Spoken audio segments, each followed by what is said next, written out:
Hey everybody, it's Chris Wyden with your tech coach, Chris Pirillo. Just asking him some questions that I had because I figure if I have them, you probably have them as well. I've just started using Google Drive. I'm a big fan of Google because everything is just integrated and then it's across all my platforms, my desktop, my laptop, my cell phone, my tablet, whatever it is, I can pull it all up. But I know Google Drive isn't the only one. And of course, people have been using Dropbox and You Send It and all these different things. Give me sort of your lay of the land for folks who are looking to change to the cloud and how to transfer big files. I know that Gmail just came out and said you can, I think, email a 25 megabyte email now. No, it's like I think it's 100 gig. It'll go into your. I think it's up to. But you can send stuff, and you're using the cloud and all that kind of stuff. Right. I use Google Drive, but I know that Microsoft has theirs. Is it called Live or SkyDrive? SkyDrive, yeah. What's the lay of the land for people? For using those kinds of in the cloud drives for backing up their stuff? Well, there's probably better ways of doing it in terms of backing up stuff. I mean, they're dedicated. I use mine programs. as backup. Right. I used to have Carbonite, and right. I'm paying $59 a year for this. Now I just drag and drop everything into Google Drive. It's free. And it's there. So, and you can even pay for additional storage. Yeah, well. I get 25 gigs for free, I think. Yeah. And then, there's no way I'm even going to get, because I'm not downloading tons of movies and music, so most of mine is documents. Right. I'm never going to hit 25 gigs. And I think I'd referred to this in an earlier 12 Coaches video recommending Google Docs, which is now Google Drive is Google Docs. They're kind of now one and the same. Microsoft's doing SkyDrive, which is their version of Google Docs, as odd as that might sound.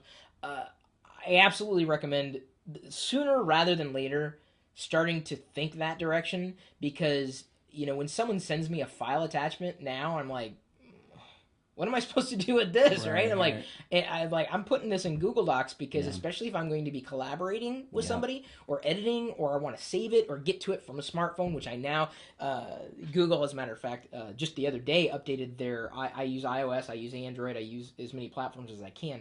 They updated their Google Drive app, so now you can actually edit spreadsheets and documents on your phone. Or your iPad. So and nothing sounds more thrilling than to take a small little thing like that and do a spreadsheet. But sometimes you just if need you it, have right? to. You have to, right? And that's really the idea. I know we and I have this issue when I discuss the cloud with my dad. He's worried about it, and I try to explain, like, so much of your stuff is in the cloud anyway, Dad.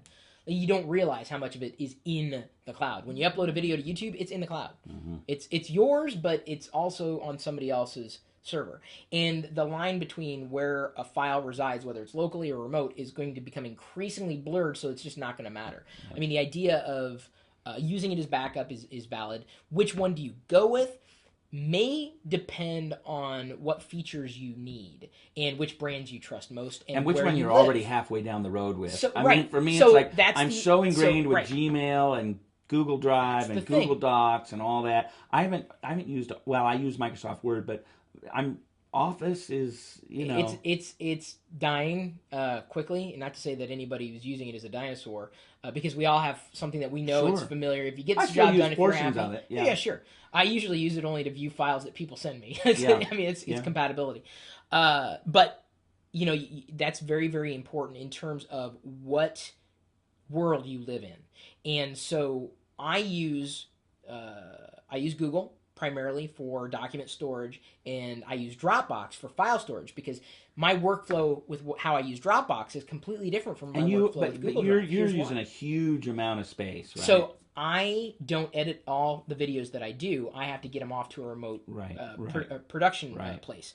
And so what I do is I just put them into Dropbox, drag a file in there, and then I'm done. And the internet connection takes care of the rest. And I'm like, done. And that's what I like to do. And Dropbox makes it easier for seamless synchronization. For simpler stuff, it's Google Drive. SkyDrive is possibly interesting if you live inside the world of Microsoft already and you love Microsoft and it's all Microsoft this and Microsoft that and the other thing. SkyDrive makes sense. The good news is you can have all of them. You can try all of them. Is there any other player, or are those the two main players? There are a few more. Box is another one. And the list kind of goes on and on. The beauty is there's competition in the marketplace. So right now you get 25 gigs free. Next year it may be 100 gigs free, and pretty soon you're never gonna see. You can get a hard drive now, like 3 terabytes worth of storage. I'm like, who has 3 terabytes worth of data anymore? I never had that, you know, in my entire life, I swear. Yeah. So, you know, moving to the cloud is something that's very important for businesses, because even if you don't want to do it, your customers may be doing it. And the more you understand how your customers work, the better off you're going to be. And even if you don't like technology, you may fear it, and it's okay to fear things you don't understand, but that makes it much more important for you to understand it. Yeah. And software isn't like the way it used to be, where here's a disk, install it, and that's what you get for life. You know, software is a living, breathing thing, and that's how you have to think of the cloud. When you open up your web browser and you go to Google, you're in the cloud. Right. I mean, you're on google.com, you're searching, you're there already. And well, it's been around ever since Al Gore invented the cloud, right? Right.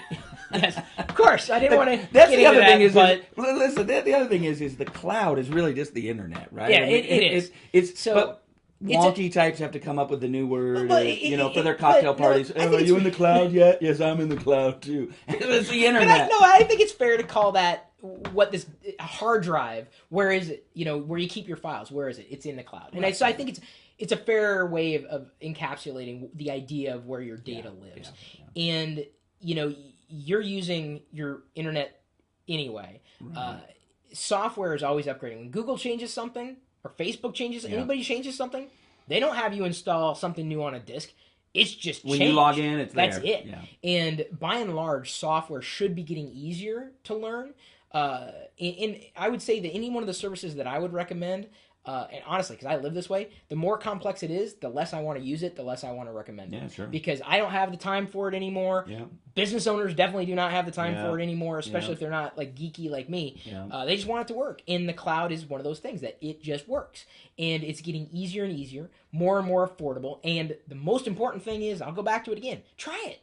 It's like, you know, you don't have to find yourself, well, I like Google, therefore I'm going to go with Google. But you may like something else.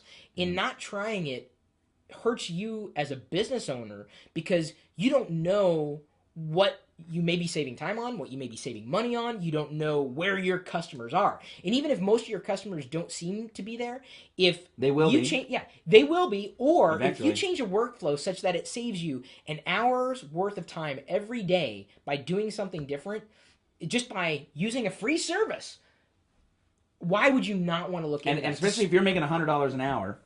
You know, that's $100 in your pocket. Yeah. $500 a week, $2,000 a month. It adds up. Yeah, absolutely. So good. All right. Well, there are some options: SkyDrive from Microsoft, Google Drive, and then some of the others that Chris mentioned. But we're really in the cloud already. If you're not, you're moving more so, and your customers are. And so, good stuff to think about and to start integrating into your business.